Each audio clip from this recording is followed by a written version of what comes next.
नमस्ते, मैं हूं किशोर अजवाणी। घड़ी इशारा कर रही है 9 बजे रात का। वक्त 100 बात की एक बात का।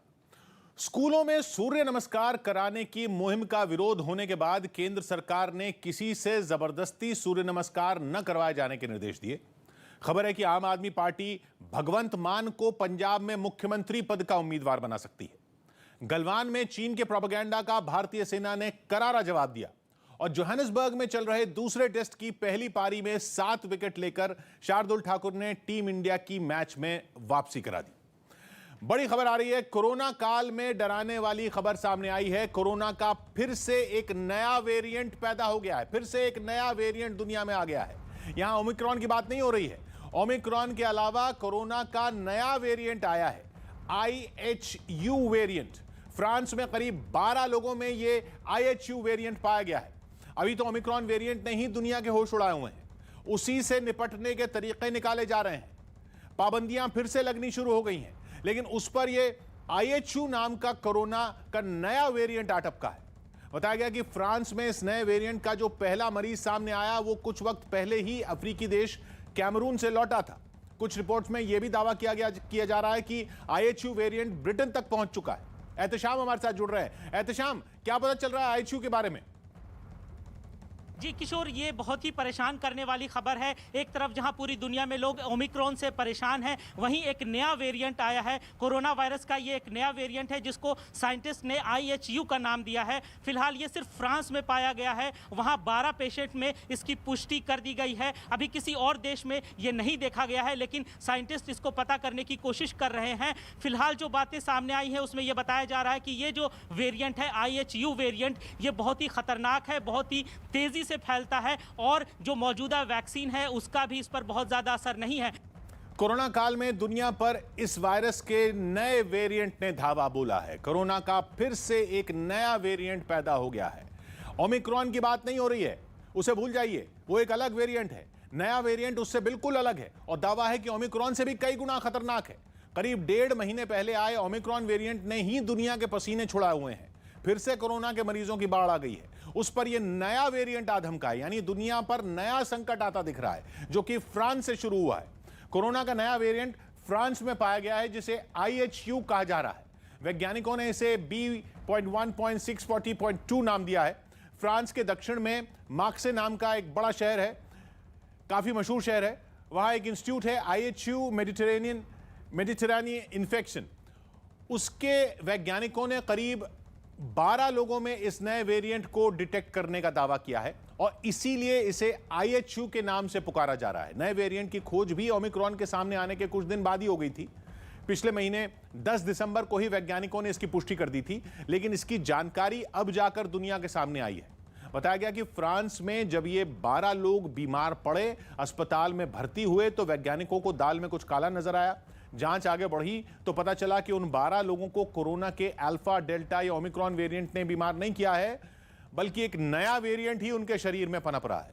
वो नया वेरिएंट था IHU। नए वेरिएंट की खबर ने वैज्ञानिकों को सकते में डाल दिया, लेकिन उनके लिए इससे भी ज्यादा टेंशन की बात यह थी कि फ्रांस में जिस मरीज में सबसे पहली बार इस वेरिएंट की मौजूदगी का पता चला, वो पूरी तरह वैक्सीनेटेड था और तो और नवंबर में ही अफ्रीकी देश कैमरून का सफर करके लौटा था। अब सवाल यह कि नया वेरिएंट पैदा कहां हुआ, फ्रांस में या कैमरून में? क्या फ्रांस के उस शख्स को फ्रांस में वापसी पर ही IHU वेरिएंट ने अपनी चपेट में लिया, या फिर वो कैमरून में किसी ऐसे इंसान के संपर्क में आया जिसे IHU वेरिएंट ने बीमार किया हुआ था? यहां तक कि ये दावे भी किए जा रहे हैं कि IHU वेरिएंट ब्रिटेन में भी घुस चुका है। हालांकि इन रिपोर्ट्स की पुष्टि नहीं हुई है। अभी तो फ्रांस में नए वेरिएंट के 12 केस सामने आए हैं, लेकिन माना जा रहा है कि वहां IHU के मरीज और भी ज्यादा हो सकते हैं, क्योंकि रिसर्चरों का कहना है कि कोरोना के इस नए वेरिएंट में 46 म्यूटेशन है, जो कि ओमिक्रॉन वेरिएंट से भी ज्यादा है। यानी खतरा यह है कि यह लोगों को बीमार करने के मामले में ओमिक्रॉन को भी पछाड़ सकता है, और तो और वैक्सीन तक इसका बाल भी बांका नहीं कर पाएगी, उसको भी धता बता सकता है। फ्रांस के वैज्ञानिकों ने जो रिसर्च की उसमें यह भी पता चला कि इस वेरिएंट में N501Y म्यूटेशन है। इसका मतलब यह कि यह इतनी तेजी से फैलेगा कि इस पर काबू पाना लगभग नामुमकिन होगा। वैज्ञानिकों ने यह भी पाया कि IHU वेरिएंट में E484 के म्यूटेशन भी है। यानी डर यह है कि वो हो सकता है कि इस पर वैक्सीन का भी कोई असर नहीं होगा। अब सवाल यह है कि म्यूटेशन क्या है। वायरस म्यूटेट होते रहते हैं, उनके म्यूटेशन के पीछे कोई गणित नहीं होता, ये अपने आप होता है, अचानक होता है। वायरस की म्यूटेशन को आपको जिस तरह समझिए कि वायरस का नया अवतार होता है। वायरस तो वही रहता है, लेकिन म्यूटेशन के बाद वो एक नया रूप ले लेता है। होता क्या है कि जब भी कोरोना वायरस या कोई भी वायरस किसी इंसान के शरीर पर धावा बोलता है तो उसका मकसद सिर्फ एक ही होता है, अपनी आबादी बढ़ाना। इसके लिए वो खुद को रेप्लिकेट करता है, मतलब कि मरीज के शरीर में अपनी जैसी कई कॉपी बनाता है। लेकिन हर बार बिल्कुल एग्जैक्ट कॉपी नहीं बनती। अपनी कॉपी बनाते बनाते वायरस एक गलती कर बैठता है। इसी गलती को कहते हैं म्यूटेशन। नतीजा, वायरस का एक नया वेरिएंट पैदा हो जाता है। ये सिंपल सी बात है। जैसे अगर हमें कोई वाक्य बार बार लिखना हो तो 10वीं बार में या 20वीं बार में या 100वीं बार में एक बार ऐसा होगा जब हम वाक्य को हूबहू नहीं लिख पाएंगे, कोई गलती कर देंगे, कभी कोई मात्रा गलत हो जाए या कहीं कोई कॉमा या छूट जाएगा। वायरस से भी वैसी ही गलती हो जाती है और वो म्यूटेट हो जाता है। कोरोना वायरस के नए वेरिएंट लगातार सामने आ रहे हैं, लेकिन जरूरी नहीं है कि हर वेरिएंट खतरनाक हो। नए वेरिएंट का खतरनाक होना इस बात पर निर्भर करता है कि वो कितनी तेजी से मल्टीप्लाई होता है, बढ़ता है। और फिर फ्रांस के अलावा किसी और देश में फिलहाल ये वेरिएंट सामने नहीं आया है।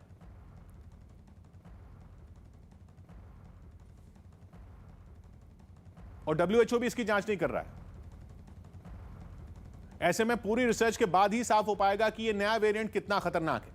और इस नए वेरिएंट की चिंता तब खड़ी हुई है जब भारत में कोरोना वायरस के अभी के हालात को तीसरी लहर कहा जाने लगा है। बड़ी खबर है इस वक्त की कोरोना लहर के मौजूदा हालात को तीसरी लहर कहा गया है। अभी तक तीसरी लहर की शुरुआत का केवल अंदेशा जताया जा रहा था, लोग अनुमान लगा रहे थे, लेकिन अब तो खुलकर कहा जाने लगा है कि कोरोना वायरस की तीसरी लहर देश में दस्तक दे चुकी है। न्यूज 18 ने National Technical Advisory Group on Immunisation के सदस्य NK अरोड़ा से बात की। यह ग्रुप वैक्सीन लगाने के अभियान में सरकार को तकनीकी सलाह देता है। इस ग्रुप के सदस्य NK अरोड़ा ने साफ कहा कि देश में कोरोना वायरस की तीसरी लहर दस्तक दे चुकी है। पिछले एक हफ्ते में जो कोविड के कुल केसेस हैं वो 3 गुने हो गए हैं। तो तीसरी लहर है और ओमिक्रॉन का इसमें बहुत बड़ा हाथ है। अरुण हमारे साथ जुड़ रहे हैं। अरुण, तो तीसरी लहर कह रहे हैं अब तो? जी किशोर, जो आशंका जताई जा रही थी वो अब सच साबित हो रही है। देश में कोविड-19 टास्क फोर्स के अध्यक्ष NK अरोड़ा ने साफ कर दिया है कि देश इस वक्त कोरोना की तीसरी लहर का सामना कर रहा है और बहुत जल्दी ये मामले पीक पर जाने वाले हैं। NK अरोड़ा ने यह भी कहा कि जो केसेज आ रहे हैं उसमें ज्यादातर ओमिक्रॉन के केसेज हैं। लेकिन एक बात उन्होंने साफ कही कि ये जो कोरोना का वेरिएंट है वो ज्यादा जानलेवा नहीं है, यानी डेल्टा की तरह ये जानलेवा नहीं है। फिर भी उन्होंने इस बात की ताकीद की है कि देश के लोगों को मास्क पहन के रखना चाहिए, कोविड प्रोटोकॉल का पालन करना चाहिए, जिसकी वजह से लोग संक्रमण से बचें। और जिन आंकड़ों के आधार पर अब सरकारी एजेंसियों से जुड़े लोग भी इसे तीसरी लहर मान रहे हैं, वो शीशे की तरह साफ है। कोरोना का ग्राफ केवल ऊपर नहीं चढ़ रहा बल्कि छलांग लगा रहा है। पिछले महीने 20 तारीख को सोमवार था, नया हफ्ता शुरू हुआ था। उस वक्त तक देश में हालात काबू में ही दिख रहे थे। 20 दिसंबर से 26 दिसंबर तक जो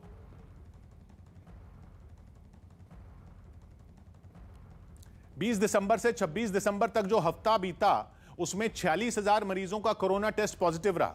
लेकिन 27 दिसंबर को जो हफ्ता शुरू होकर 2 जनवरी को खत्म हुआ उसमें तस्वीर एकदम पलट गई। 1,29,500 लोग कोरोना पॉजिटिव मिले। एक हफ्ते पहले आंकड़ा 50,000 से कम था और अगले हफ्ते में 1.25 लाख से ज्यादा मरीज हो गए। इसके बाद आया सोमवार 3 जनवरी और एक ही दिन में 35,000 से ज्यादा मरीज कोरोना पॉजिटिव मिले। पहले जो आंकड़े बताए वो पूरे हफ्ते के थे और ये 35,000 केवल एक दिन का आंकड़ा। इसे अगर पूरे हफ्ते का औसत मान लो, मतलब अगर इतने ही मरीज हफ्ते में बाकी 6 दिन आए तो आंकड़ा 2.5 लाख के करीब पहुंचता है। लेकिन ये जो रोज वाला आंकड़ा है ये भी हर दिन छलांग लगा रहा है, रोज बढ़ रहा है। 2 दिसंबर को देश में कोरोना मरीजों का आंकड़ा था केवल 5,754। फिर 29 दिसंबर को यह आंकड़ा हो गया 9,195। 30 दिसंबर को मरीजों की गिनती 13,000 के पार चली गई, मतलब 2 दिन में 2.5 गुना से ज्यादा। साल के आखिरी दिन यह आंकड़ा 17,000 के करीब पहुंच गया। नए साल के दिन मरीजों की गिनती सीधा 22,000 के पार पहुंच गई, मतलब 5 दिन में 4 गुना से भी ज्यादा। लेकिन आंकड़ा रुका नहीं। 2 जनवरी को मरीजों की गिनती हो गई 27,553। 3 जनवरी को सोमवार के दिन देश में 35,879 लोगों के कोरोना टेस्ट के सैंपल पॉजिटिव मिले। केवल इन 7 दिनों में मतलब 28 दिसंबर से 3 जनवरी के बीच आंकड़ा 5,500 से उछलकर 35,000 तक पहुंच चुका है और यह ग्राफ ऊपर की तरफ ही बढ़ रहा है। लेकिन राहत की बात अभी तक यह है कि देश के ज्यादातर शहरों में इस बार कोरोना वायरस के जो मरीज मिल रहे हैं उनमें अस्पताल में भर्ती होने की नौबत केवल उन मरीजों को पड़ रही है जिन्हें पहले से कोई बीमारी हो। साधारण बीमारी है, हल्की बीमारी से है, गंभीर बीमारी बहुत कम लोगों में है। और जो दाखिल हैं, दिल्ली का मेरे को मालूम है कि जो भी इस समय दाखिल हैं लगभग सभी वो व्यक्ति हैं जिनमें कोमॉर्बिडिटीज है। और ब्रेकिंग न्यूज आ रही है मुंबई से, जहां कोरोना की वजह से लॉकडाउन लग सकता है। मतलब कोरोना की वजह से मुंबई की रफ्तार एक बार फिर थम सकती है, क्योंकि वहां की मेयर किशोरी पेडनेकर ने कहा है कि अगर मुंबई में कोरोना के केस बढ़े तो लॉकडाउन लगाना ही पड़ेगा। पिछले कुछ दिनों से जिस तरह से मुंबई में कोरोना फैला है उसकी वजह मुंबई महानगर पालिका की उसकी वजह से नींद उड़ चुकी है। ऐसे में अगर वहां रोजाना कोरोना के 20,000 से ज्यादा मामले सामने आए तो एक ही रास्ता बचेगा और वो लॉकडाउन लगाने का होगा। जो हमारा राज्य सरकार है और जो हमारा केंद्र से आने वाले जो नियमावली है वो कह रहे हैं कि ऐसे ही 20,000 के ऊपर रुग्ण पाए जा रहेंगे तो लॉकडाउन लगाना जरूरी होगा। अभिषेक जुड़ रहे हैं हमारे साथ मुंबई से। अभिषेक, क्या पता चल रहा है? जी किशोर, मुंबई में स्थिति बहुत ही भयावह होते जा रही है, खासकर कोरोना को लेकर के। कोरोना में पिछले 10 दिनों के भीतर जितनी तेजी के साथ रफ्तार पकड़ी है वो निश्चित तौर पर सरकार के लिए चिंता का सबब है। और यही वजह है कि मुंबई की मेयर किशोरी पेडनेकर ने मुंबई के भीतर मिनी लॉकडाउन या लॉकडाउन के संकेत दे दिए हैं, क्योंकि आज की बात करें तो आज 10,000 से ज्यादा केसेस मुंबई में आए हैं। और किशोरी पेडनेकर ने साफ तौर पर कह दिया है कि जिस दिन 20,000 केसेस मुंबई में एक दिन में निकलने लगेंगे उसके बाद लॉकडाउन या मिनी लॉकडाउन लगाना पड़ेगा। इस बीच कोरोना पर काबू पाने के लिए महाराष्ट्र और गोवा में सख्ती बढ़ा दी गई है। मुंबई महानगर पालिका ने इसके लिए दिशा निर्देश जारी कर दिए और कंटेनमेंट जोन पर खास ध्यान दिया, जिनमें कई बिल्डिंग और सोसाइटियां शामिल हैं। नए नियम के हिसाब से अगर किसी बिल्डिंग या सोसाइटी में, हाउसिंग सोसाइटी में कोई शख्स कोरोना पॉजिटिव मिला तो उस पूरे फ्लोर को सील कर दिया जाएगा और अगर वहां 10 से ज्यादा कोरोना के केस मिले तो उस हाउसिंग सोसाइटी को कंटेनमेंट जोन में डाल दिया जाएगा। यही नहीं, कंटेनमेंट जोन घोषित होने के बाद उस सोसाइटी से कोई भी शख्स बाहर नहीं निकल पाएगा, फिर वो जरूरी सेवाओं से जुड़ा ही क्यों ना हो। मुंबई के पास ठाणे महानगर पालिका भी सख्ती के मूड में है। उसने 31 जनवरी तक पहली से 9वीं कक्षा तक स्कूल बंद करने का आदेश दिया, जबकि गोवा में कोरोना मामलों पर लगाम लगाने के लिए टास्क फोर्स ने नाइट कर्फ्यू लगाने का सुझाव दिया। साथ ही वहां 26 जनवरी तक सभी स्कूल बंद करने के बारे में भी सोचा जा रहा है, जिसके लिए राज्य सरकार जल्द ही नोटिफिकेशन जारी कर सकती है। वहीं कोरोना की तीसरी लहर के खतरे के बीच दिल्ली में वीकेंड कर्फ्यू लगाने का ऐलान कर दिया गया। दिल्ली सरकार पहले भी कई सख्त कदम उठा चुकी है और अब उसने सख्ती और बढ़ा दी और वीकेंड कर्फ्यू लगाने का ऐलान कर दिया, यानी कि दिल्ली में शनिवार और रविवार को कर्फ्यू लगेगा। इसके अलावा दिल्ली के प्राइवेट दफ्तरों में 50% कर्मचारियों को वर्क फ्रॉम होम करवाने का आदेश दिया गया, यानी वहां के आधे कर्मचारी घर से काम करेंगे। लेकिन यह आदेश सरकारी दफ्तरों और जरूरी सेवाओं पर लागू नहीं होगा। बसों और मेट्रो को भी फिलहाल पूरी क्षमता से काम करने को कहा गया है, लेकिन उनमें यात्रा के लिए मास्क लगाना जरूरी होगा। मतलब बिना मास्क के यात्रा करने की इजाजत नहीं होगी। बसें और मेट्रो पूरी कैपेसिटी पे चलेंगी, लेकिन एक भी व्यक्ति को बिना मास्क के अंदर अलाउ नहीं किया जाएगा। इतना ही नहीं, पंजाब सरकार ने भी राज्य में सख्ती लागू करने के लिए नए दिशा निर्देश जारी कर दिए, जिनके तहत रात 10 बजे से सुबह 5 बजे तक नाइट कर्फ्यू लगाने का ऐलान किया गया, जो 15 जनवरी तक लागू रहेगा।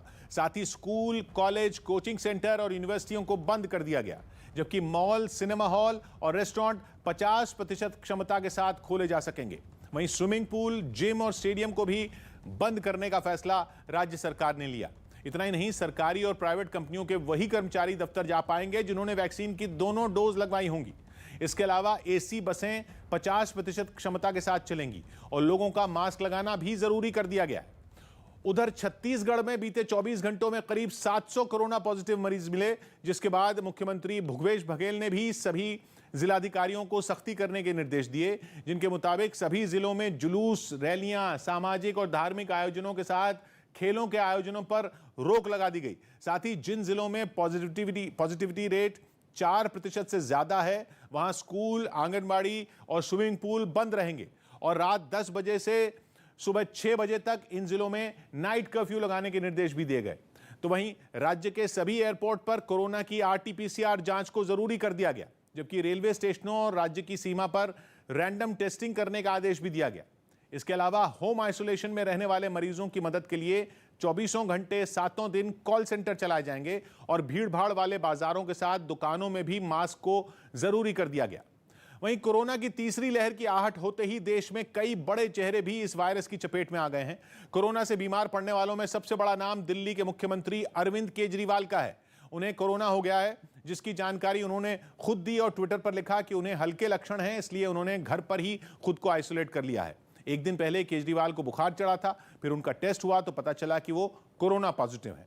वहीं बीजेपी सांसद मनोज तिवारी भी कोरोना की चपेट में हैं। 2 दिन से उनकी तबीयत भी खराब थी, जिसकी वजह से वो उत्तराखंड में पार्टी का प्रचार करने भी नहीं जा पाए और फिर उनकी कोरोना रिपोर्ट पॉजिटिव आई।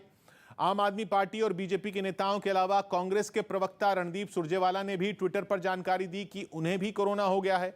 एक दिन पहले ही बिहार के पूर्व मुख्यमंत्री जीतन राम मांझी और उनकी पत्नी के भी कोरोना पॉजिटिव होने की खबर आई थी।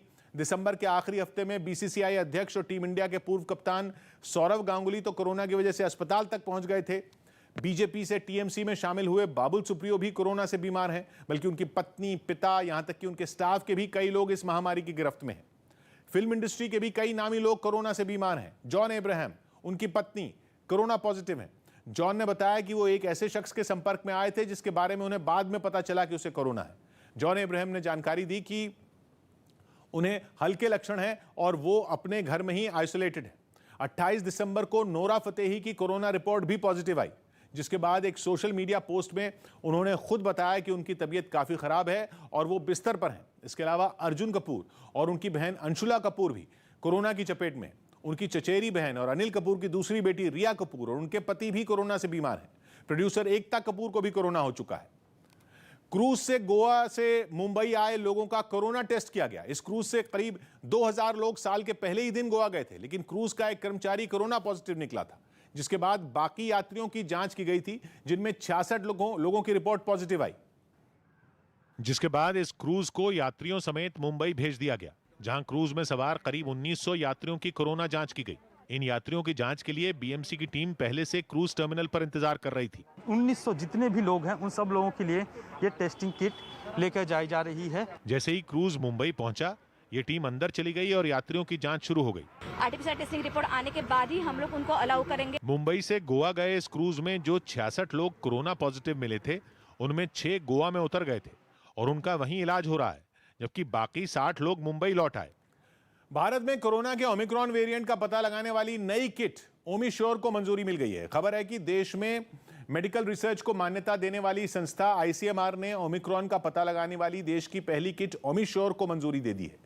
इस किट को टाटा मेडिकल एंड डायग्नोस्टिक्स ने तैयार किया है, जिसके इस्तेमाल से सिर्फ 10 से 15 मिनट में ही जांच रिपोर्ट सामने आ जाएगी। हालांकि अभी ओमिक्रॉन वेरिएंट का पता लगाने के लिए जीनोम सीक्वेंसिंग की तकनीक इस्तेमाल होती है और इसमें काफी ज्यादा वक्त लग जाता है। ब्रेकिंग न्यूज आ रही है बिहार से, जहां कोरोना की वजह से सख्ती बढ़ा दी गई है। राज्य में रात 10 बजे से सुबह 5 बजे तक नाइट कर्फ्यू रहेगा, जबकि जरूरी सेवाओं को छोड़कर सभी दुकानें रात 8 बजे तक ही खुलेंगी। गृह मंत्रालय ने इससे जुड़े दिशा निर्देश जारी कर दिए हैं। चंद्रमोहन हमारे साथ जुड़ रहे हैं। चंद्रमोहन, और क्या हुआ है? बिहार में लगातार कोरोना की संख्या बढ़ती जा रही थी, जिसको लेकर आज क्राइसिस मैनेजमेंट ग्रुप की बैठक हुई थी, जिसकी अध्यक्षता मुख्यमंत्री नीतीश कुमार कर रहे थे और जो तमाम डिपार्टमेंट के सेक्रेटरी हैं, जिसमें स्वास्थ्य विभाग, शिक्षा विभाग और गृह विभाग के साथ साथ पुलिस विभाग के डीजीपी भी मौजूद थे और उसमें यह निर्णय लिया गया कि इस पर रोक लगाने के लिए फिलहाल रात में 10 बजे से सुबह 5 बजे तक सब नाइट कर्फ्यू रहेगा और साथ ही सिनेमा हॉल, मॉल, जिम और स्विमिंग पूल है उनको पूर्ण तरीके से बंद कर दिया गया है। पहली कक्षा से लेकर 8वीं कक्षा तक के जो बच्चे हैं वो ऑनलाइन क्लास कर सकते हैं, तो वहीं 8वीं कक्षा से लेकर और ऊपर कक्षा तक के जो भी छात्र हैं वो 50% क्लास में पहुंचेंगे और उसके बाद ऑड इवन के उस पर फॉलो किया जाएगा। कुछ लड़के सोमवार को पहुंचेंगे, कुछ लड़के मंगलवार को पहुंचेंगे और साथ ही ये भी सख्त निर्देश दिया गया है कि जो भी शहर में बिना मास्क के पकड़े जाएंगे उनके खिलाफ 50 रुपए फाइन किया जाएगा और साथ ही उनको एक मास्क भी दिया जाएगा और हिदायत भेजी जाएगी कि बिना मास्क के कोई भी शहर में ना निकले। तो बिहार में लगातार जो कोरोना की संख्या लगातार बढ़ रही थी, जिसको लेकर आज यह निर्णय लिया गया है और साफ तौर पर यह निर्देश दिया गया है कि जो लोग भी इस गाइडलाइन का पालन नहीं करेंगे उनके खिलाफ सख्ती बरतेगी सरकार और उनके खिलाफ कार्रवाई की जाएगी। शुक्रिया चंद्रमोहन आपका। सौभाग्य की बात यह कि अभी तक 3 दर्जन म्यूटेशन यानी 3 दर्जन रूप बदलने वाले ओमिक्रॉन वेरिएंट ने ही पूरी दुनिया के होश उड़ा रखे थे, जिसकी वजह से भारत में महामारी की तीसरी लहर का हमला हो चुका है और अब उससे भी ज्यादा मायावी कोरोना वायरस का IHU वेरिएंट आ गया है, जिसकी खोज करने वाले फ्रांस के इंस्टीट्यूट का दावा है कि इसका पहला मरीज कुछ दिन पहले ही मध्य अफ्रीका के देश कैमरून से लौटा था और बाकी 11 लोग उसी के संपर्क में आने के बाद IHU वेरिएंट की चपेट में आए। जबकि विश्व स्वास्थ्य संगठन ने अभी इस वेरिएंट के बारे में कुछ नहीं कहा है, क्योंकि कैमरून में यह वेरिएंट कितना फैल चुका है इसकी ठीक जानकारी मिलना भी मुश्किल है, क्योंकि वहां 2 समुदायों के बीच 6 महीने से हिंसक झड़प के बाद भगदड़ मची हुई। समाजवादी पार्टी के मुफ्त बिजली के वादे पर सियासत नहीं थमी। अखिलेश यादव के मुफ्त बिजली के वादे पर बीजेपी और समाजवादी पार्टी के बीच घमासान नहीं थम रहा। इसी कड़ी में एक दिन पहले योगी सरकार में मंत्री नंद गोपाल नंदी ने इस वादे को लेकर अखिलेश पर विवादास्पद बयान दिया था, जिस पर सियासी संग्राम छिड़ गया। अखिलेश की बात और कुत्ते की लात, इसका कोई भरोसा नहीं। इस बयान पर पलटवार करने में मैनपुरी सदर से समाजवादी पार्टी के विधायक राजकुमार यादव ने भी भाषा की मर्यादा लांघ दी। कल जो मंत्री ने भौंका है, अब हमें ये लगता है उसका DNA कराना पड़ेगा, वो किस प्रजाति का है। मेजबान ऑस्ट्रेलिया और इंग्लैंड के बीच सुबह से एशेज सीरीज का चौथा टेस्ट मैच खेला जाएगा। ये मैच भारतीय समय के अनुसार 5 बजे से सिडनी में शुरू होगा। उत्तराखंड के खटीमा में बीजेपी ने विजय संकल्प यात्रा निकाली, जिसमें सीएम पुष्कर सिंह धामी और केंद्रीय मंत्री नितिन गडकरी भी शामिल हुए। उत्तराखंड को तस्वीर को बदलने की ताकत रखने वाला नेतृत्व उनके रूप में आज। मुंबई के पास गोरेगांव से बीजेपी विधायक विद्या ठाकुर की भी कोरोना रिपोर्ट पॉजिटिव आई। इसके बाद वो अस्पताल में भर्ती हो गई। राजस्थान के बीकानेर में बंद के दौरान 2 गुटों के बीच जमकर पथराव हुआ, जिसके बाद हालात संभालने के लिए पुलिस को लाठीचार्ज करना पड़ा। एक रोज पहले वहां एक दुकान के विवाद की वजह से दिन दहाड़े कुछ बदमाशों ने एक आदमी पर हमला कर दिया था, जिसके विरोध में बीकानेर के कोटगेट इलाके में लोगों ने बवाल कर दिया। हमलावरों की गिरफ्तारी की मांग पर लोगों ने पुलिस के सामने ही तोड़फोड़ शुरू कर दी। टायर जलाकर सड़क तक जैम कर दी गई। हालात बिगड़ने पर पुलिस ने मोर्चा संभाला और प्रदर्शन कर रहे लोगों पर लाठियां बरसानी शुरू कर दी। बवाल कर रहे लोगों को पुलिस ने खदेड़ खदेड़ कर मारा। पुलिस की लाठियों से बचने के लिए कुछ लोग आसपास की दुकानों में घुस गए, लेकिन पुलिस वालों ने उन्हें भी नहीं छोड़ा। पुलिस की इस कार्रवाई के विरोध में प्रदर्शन में शामिल महिलाएं सड़क पर ही धरने पर बैठ गईं। इस पूरे बवाल से पहले प्रदर्शनकारियों ने पुलिस पर जमकर पथराव किया, जिसमें कुछ पुलिस वाले घायल हो गए। अधिकारियों ने पथराव कर रहे लोगों को समझाने की कोशिश की, लेकिन वो नहीं माने। सभी मेरे भाइयों से, बुजुर्गों से, माताओं से अपील करता हूं कि शांति बनाए रखें। भीड़ में शामिल कई लोग तो पुलिस वालों से ही भिड़ गए, उनसे हाथापाई करने लगे। हालात इस कदर बिगड़ गए कि प्रशासन को पूरे इलाके में भारी पुलिस बल तैनात करना पड़ा। लेकिन इसके बाद भी बवाल नहीं थमा और लोगों ने हमलावरों की गिरफ्तारी होने तक पूरे शहर को बंद रखने की धमकी दी, क्योंकि जिन बदमाशों ने हमला किया था पुलिस उनका सुराग तक नहीं लगा पाई। जबकि उस हमले का एक सीसीटीवी वीडियो भी सामने आया, जिसमें तेजकरण अपने साथी के साथ एक बाइक से कहीं जाता हुआ दिखाई दिया। तभी कुछ बदमाशों ने उस पर हमला बोल दिया। तेजकरण का साथी तो जैसे तैसे वहां से भाग निकला, लेकिन बदमाशों ने उसे पकड़ लिया और फिर बीच सड़क पर उससे जमकर मारपीट की। कोई उस पर लाठी बरसाता दिखा तो कोई तलवार से उस पर हमला करता नजर आया।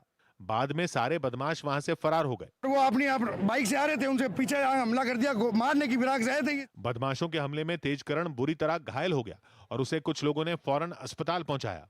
इस पूरे मामले में पुलिस ने केस दर्ज कर हमलावरों की तलाश शुरू कर दी। सौभाग्य की बात यह कि राजस्थान में किराएदार और मालिक का झगड़ा सुलझाने के लिए 20 साल पहले कानून बना था, लेकिन कम से कम बीकानेर में तो उस कानून का कोई मतलब नहीं दिखा, जहां महीने भर पहले किराए की दुकान में नॉनवेज रेस्टोरेंट चलाने वालों पर हमला हुआ था, जिसमें पुलिस ने दुकान मालिक के रिश्तेदार समेत कुछ लोगों को गिरफ्तार किया था और दुकान मालिक के उसी रिश्तेदार पर जानलेवा हमला हुआ, जिसके विरोध में एक हिंदूवादी संगठन से जुड़े लोगों ने रास्ता जाम किया। तो उनके समर्थन में दवा और दूसरे कारोबारियों ने अपनी दुकानें बंद की और तनाव इतना बढ़ा कि पुलिस को फ्लैग मार्च तक करना पड़ा। बड़ी खबर यूपी के बरेली से आ रही है, जहां कांग्रेस का मैराथन में हुई भगदड़ में कई छात्राएं घायल हो गई। ये कार्यक्रम प्रियंका गांधी की लड़की हूं लड़ सकती हूं मुहिम के तहत कराया गया, लेकिन इसी दौरान धक्का मुक्की शुरू हो गई और कई छात्राएं जमीन पर गिर गई। थोड़ी ही देर में वहां चीख पुकार मच गई। भगदड़ में फंसी छात्राओं में कुछ चिल्लाने लगी तो कईयों के आंसू निकल आए। बाद में घायल छात्राओं को एम्बुलेंस से अस्पताल पहुंचाया गया, लेकिन मैराथन नहीं रुकी और कार्यक्रम को आयोजकों ने पूरा करवाया। यतेंद्र हमारे साथ जुड़ रहे हैं। यतेंद्र, और क्या पता चला? जी किशोर, बिल्कुल कांग्रेस की जो राष्ट्रीय महासचिव हैं और उत्तर प्रदेश की जो प्रभारी हैं प्रियंका गांधी, उन्होंने एक नारा दिया है कि मैं लड़की हूं लड़ सकती हूं। इस नारे के अंतर्गत ही बरेली में एक मैराथन का आयोजन किया गया था, जिसमें हजारों लड़कियों महिलाओं ने भाग लिया, लेकिन भीड़ ज्यादा होने की वजह से धक्का मुक्की हुई और इस धक्का मुक्की में कई लड़कियां गिर गईं, उनको चोटें आई। हालांकि किसी को गंभीर चोट नहीं आई, लेकिन इसी दौरान जो कांग्रेस की नेता हैं और पूर्व मेयर हैं सुप्रिया आयरन, उनका एक बेतुका बयान सामने आया। उन्होंने कहा कि वैष्णो देवी में जब भगदड़ मच सकती है तो यहाँ क्यों नहीं हो सकती। यूपी में चुनाव का ऐलान भी होने वाला है, लिहाजा बरेली की भगदड़ पर सियासी घमासान शुरू होते देर नहीं लगी, क्योंकि वहां कांग्रेस की मैराथन में हुई भगदड़ में कई छात्राएं घायल हो गई। ये कार्यक्रम प्रियंका गांधी की लड़की हूं लड़ सकती हूं मुहिम के तहत कराया गया, लेकिन इसी दौरान धक्का मुक्की शुरू हो गई। कई छात्राएं जमीन पर गिर गईं और थोड़ी देर में वहां चीख पुकार मच गई। भगदड़ में फंसी छात्राओं में कुछ चिल्लाने लगी तो कईयों के आंसू निकल आए। बाद में घायल छात्राओं को एम्बुलेंस से अस्पताल पहुंचाया गया, लेकिन मैराथन नहीं रुकी और कार्यक्रम को आयोजकों ने पूरा करवाया। जबकि कार्यक्रम की शुरुआत में भगदड़ मच चुकी थी, जिसकी वजह से कई छात्राओं को चोट आई। ये मैराथन प्रियंका गांधी की लड़की हूं लड़ सकती हूं मुहिम के तहत आयोजित की गई थी, जिसमें हजारों की संख्या में छात्राओं ने हिस्सा लिया। लेकिन जैसे ही मैराथन शुरू हुई, आयोजकों के हाथ से बात निकल गई और धक्का मुक्की शुरू हो गई, जिसकी वजह से आगे खड़ी छात्राएं गिर गईं। आयोजक एक दूसरे का हाथ पकड़े रेस की शुरुआत होने का इंतजार करते रहे और छात्राएं उन्हें हटाकर आगे निकल गईं।